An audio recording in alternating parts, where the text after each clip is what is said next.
Welcome back to Team Peach's Dog Training and Education, folks. Hey, I'm John Pam, and I am the trainer and educator here at Team Peaches. I've been training dogs since 1969, and so I do know a little bit about dog training. My emphasis right now on companion animals means a lot. I could retire from dog training due to my age and physical issues, but I don't want to do that.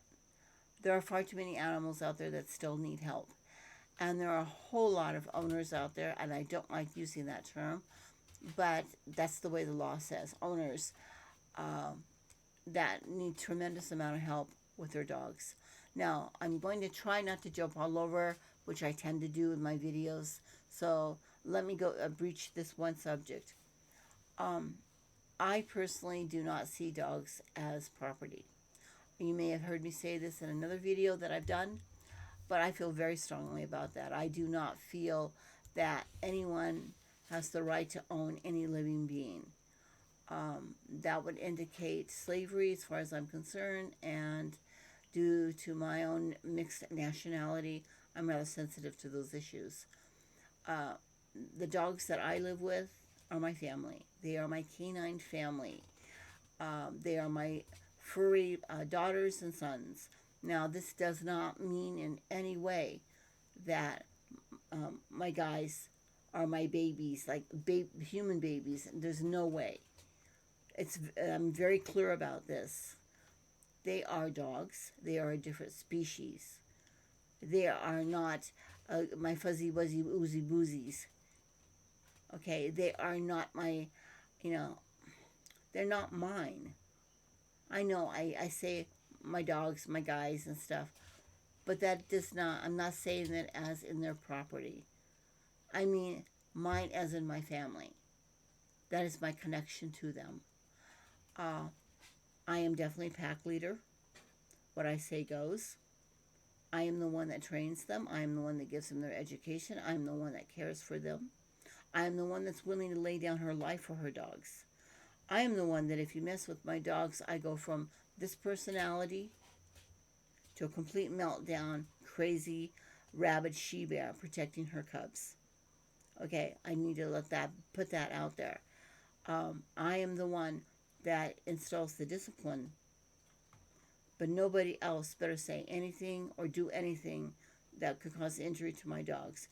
Recently, I have a situation where there was a financial issue going on regarding some work that was being done, and I was told by this person that I manage always to come up with money for surgery, emergency surgeries for my dogs. So why can't I come up with money for him? Well, first of all, he had only done the work 2 weeks ago, and he himself said that I could pay as I can afford it. There was no set payment time, no set amount for a payment or anything like that. And so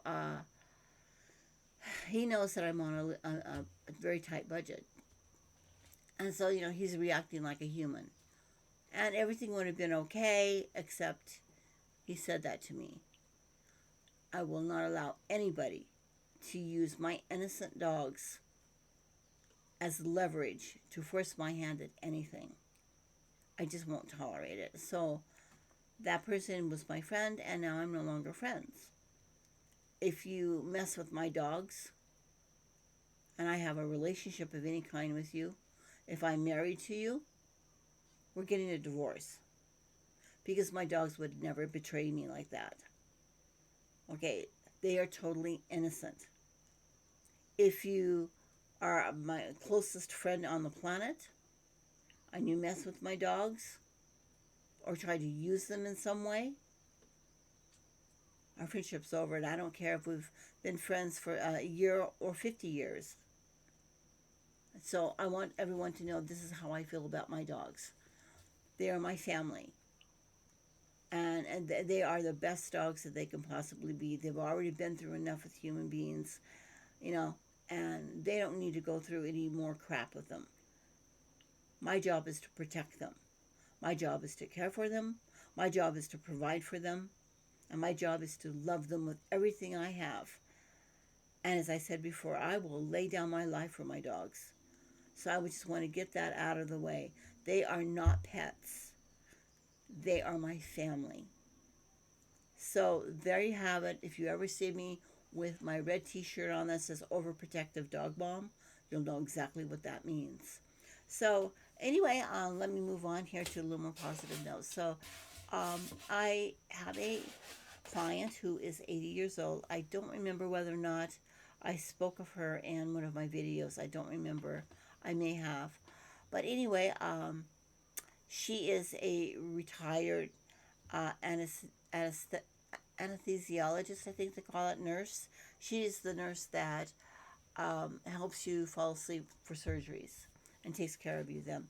Anyway, she had this beautiful German Shepherd, and I've gone out and I've been doing some work with her. And she had called me a couple of days. Well, I think was it yesterday? Maybe it was the day before. Anyway, she called me to tell me that she sent her dog off to doggy college. That's her word. I happen to know the not personally, but I've had acquaintances with the trainer that she has sent the dog to. Very good trainer, by the way. But he's much better with dogs than he is with people. And one of his policies is that he takes the dog for about a week for a board and train, and the pet parent, the dog's parent, human parent that um, is not allowed contact for the first week. And there's a lot of good reasons for that. Um, but honestly, there are pros and cons. The pros is that way the trainer can go in, see exactly what's going on with the dog, and start working on whatever the issues are. When the pet parent and the dog parent is there, very often what will happen is that their very presence is actually part of the problem. So we need to get the groundwork settled, and it usually takes about a week, and then they start building up from there. Now, the problem I have is this: as the trainer trains, the mom or dad, the dog's mom or dad, has no idea what's going on. They don't learn anything on how to fix the problem themselves. Then they bring home this dog that they've just spent thousands of dollars, um, in training, and then over time, they start seeing things slipping up, and eventually the dog develops those bad behaviors again, and they don't know what the heck to do. They call the trainer comes out, talks to them, whatever that arrangement is. Sometimes trainers just walk away and never contact the client again, which is very unethical in my opinion. But it does sometimes happen. Not very often, but it does sometimes happen. You know, and well, the way I personally do this is this: I train the human to see how things are done. That's my personal preference. That's why I go to your home to do it. The parent watches me work with the dog. I do a lot of hands-on work with the parents, so they really know what they're doing. So when I leave, um, they get it, and now they know when the dog starts doing A, B, or C, they know exactly what to do to fix that problem on their own. Okay, so this is so my client called me and she let me know that she sent the doggy to quote unquote doggy college. I think she was concerned that I may have a negative reaction to that. Absolutely not. My client is 80 years old, and as she said, she has difficulty remembering things. She has her aches and pains and such. She's very very active lady. Don't get me wrong. She does not have little old lady syndrome no more than I do. But we get older and our bodies don't always work the way they used to. Our reflexes are not as fast. We get tired faster. We have arthritis. It makes it hard to climb up and down stairs or reach for things or hold on to things. And a leash is one of those things. So anyway, with those things in mind, and she explained to me, and I said, I totally understand. Don't worry, I'm not taking that personally. Not at all. Actually, if this is what you need to do, And as I was saying to her, if this is what you need to do, please do it. Because this is not about me, it's not about you. This is about the welfare of the dog, what's best for the dog under the circumstances. So, as we talked a little more, she seemed to be feeling a little better. And then she told me that she definitely wants to keep in contact with me. And I suggested, well, hey, let's do this. When your dog comes back, I'm not mentioning the name at the moment, but when the dog comes back, let's do this. How about if I you act as the backup and I can show you pretty much what this trainer did, so you will be able to take care of it at whatever the issues are as they come up. And I'm always here for you. You know, as long as I'm still alive, I'm still here for you and your dog. And she was all for it. I think she was a little surprised at my reaction, but I don't have those kind of ego problems. Really, I don't.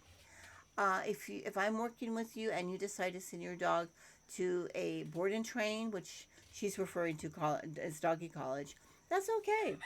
Just let me know, and when your dog gets out, I can show you how to maintain the training. And that way you're not wasting those thousands of dollars that you've spent.